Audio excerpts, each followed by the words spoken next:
Welcome to the Pacific Wasteland. In the massive ruins of downtown Seattle, you'll be exploring a brand new wasteland filled with branching quest lines, weapons, factions, enemies, and so much more. Right, ladies and gentlemen, my name is Kieran and welcome back to another episode of the New World mod series, and today we're going to be taking a trip into the west coast of the United States in Fallout Cascadia. Before I get into the video, I just want to apologise for the lack of uploads recently. I know my channel has kind of been a little bit toned down from what I was doing over the summer. I was doing like 2 videos a week over the summer, but right now I haven't really had much time to like put together videos. I did do a Halloween special on a new survival horror, which I covered 5 horror games, so if you haven't checked that out, that's a fun video I made, and I also made a Call of Cthulhu video, which is doing pretty well as well. So yeah, let's get into today's video, which is the great mod of Fallout Cascadia. With the recent release of Fallout New California and the positive reception to Fallout Miami's reveal trailer, I've been on the lookout for ambitious but promising New World mods for Fallout 4. Fallout Cascadia was one of those ambitious mods, and compared to the likes of Miami and New California, Cascadia focuses more on an improving wasteland, with the mod being set several decades after Fallout 4. As seen from the trailers, the Pacific Wasteland has started to bring back more vegetation, with lush trees and plants starting to slowly grow back and take over. This makes the world of Cascadia look much more beautiful and much different compared to the usual Commonwealth landscape seen in 4. To be honest, I do like the looks and feel of the Commonwealth and the capital wasteland, but having plant life, grass and trees back makes the world feel more alive, but still have that like post-apocalyptic feel. The big thing with Fallout Cascadia is its return to the old gameplay systems of Fallout 3 and New Vegas. The old skill system makes a return, and with it the classic dialogue options as well, which I actually never really noticed the change when playing Fallout 4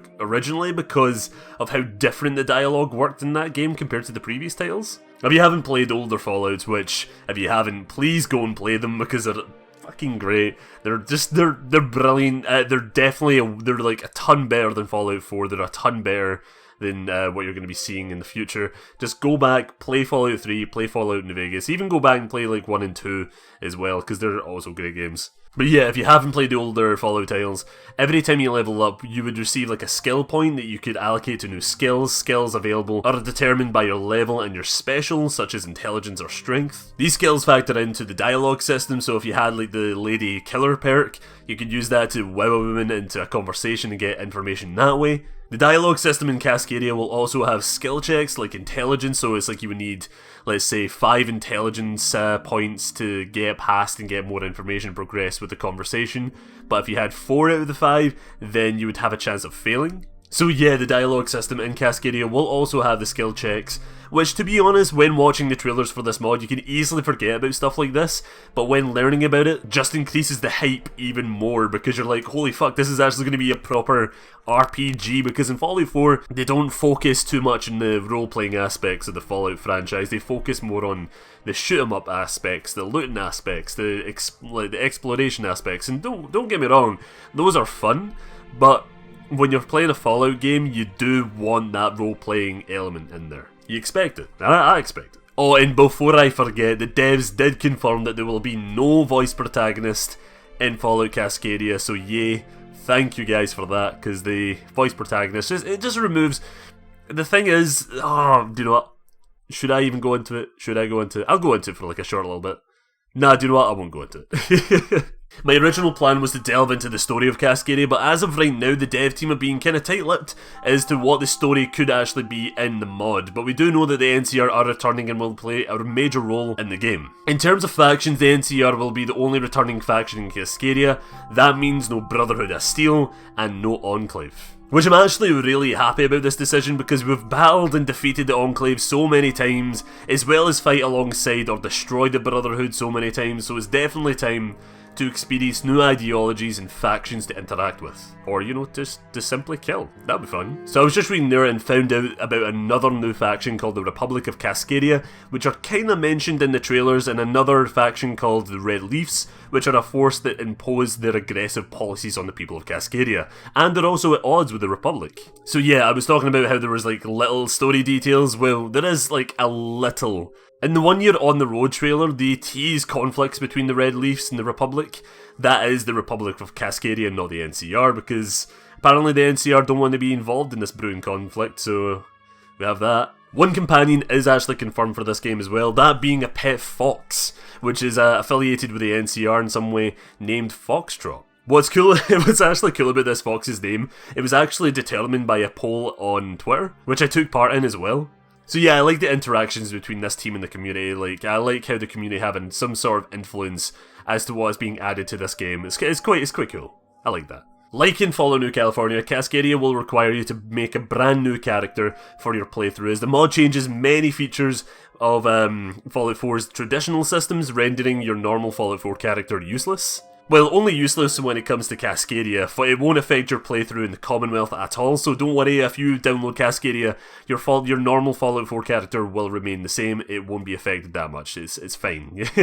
Since the mod is set in and around Seattle, expect major landmarks like the Space Needle to be explorable in the game. More locations have been confirmed as well, some being Mercer Island, Redmond, Mount Rainier, Cascade, and a new fictional settlement based inside a massive sinkhole in the middle of Seattle, which does look cool from the concept art. With these locations being listed, the actual map size of the game isn't confirmed, but I can imagine it being bigger than the average DLC map, which is different from most other New World mods, because other New World mods, they tend to focus on like a realistic size, so there's like, yeah, they have a small team, so they're going to be like, okay, let's focus on a size of Point Lookout or Far Harbor, because that is what Fallout New California done. When looking at that map is probably around the same size as the, what's it called? Is it Big Mountain? Is that what it is? Big Mountain? I don't know. Wait, 2 seconds, I'm going to Google it. It is. It's called Big Mountain. Yes, got it right. So yeah, these teams tend to focus on sizes like Big Mountain. But with Fallout Cascadia and the way the devs are talking about it, they aim to make this mod a brand new Fallout game. Which means that the map size is probably going to be, I'm guessing, around the same size as Fallout 3's map, or maybe just a tiny bit smaller, which is cool. Which I would totally be completely okay with. But at that point, you would be like, okay, this mod must be coming out years from now, because it only started development like, what, 2 years ago, 3 years ago? And in case anyone was worried, settlement building will make a return, but it won't be a main focus like it was in Fallout 4, and it won't affect the story at all. I'm probably like in the minority of Fallout fans that actually like the base building, so I'm happy it makes a return here, because the one thing that I really wanted in Fallout 3 when I was playing that game when I was a kid, I really wanted to make my own settlements, because it's the fucking apocalypse. Of course you're gonna like go out and make your own settlements. There is a couple of small things being added to this mod that I kind of want to mention as well, because it's quite cool. One of which is the addition of a new creature called the Orc Claw, which appears to be like a new killer whale / Deathclaw hybrid, which looks and sounds amazing.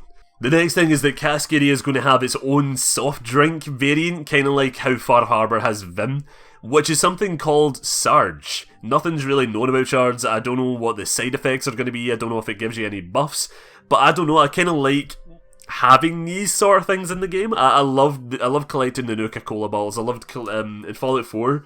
I love collecting every variant of the Nuka-Cola and having it all on my shelf. It's so much. I like it. I love having that sort of stuff there. I was also looking at the design of these vending machines, and it looks great. I love the design of the Sarge vending machine. It just looks amazing. It looks very professional as well. Also, on Reddit, when asked if Bigfoot would appear in the game, the devs teases by simply replying with, "Hey, you're gonna have to play the game and find out for yourself." And I'm like, you better add Bigfoot. You have to add a Bigfoot. It's gonna be a completely missed opportunity if you don't. Back when I was making a video on Fallout 76, back when I was making a video on a potential Fallout spin-off before Fallout 76 was announced, because by the way, I got that. When everyone was saying, oh yeah, new Fallout game, that's not going to be happening, I'm like, nah, there's going to be a new Fallout spin-off, and it's going to be shown at this E3. Go back to that video.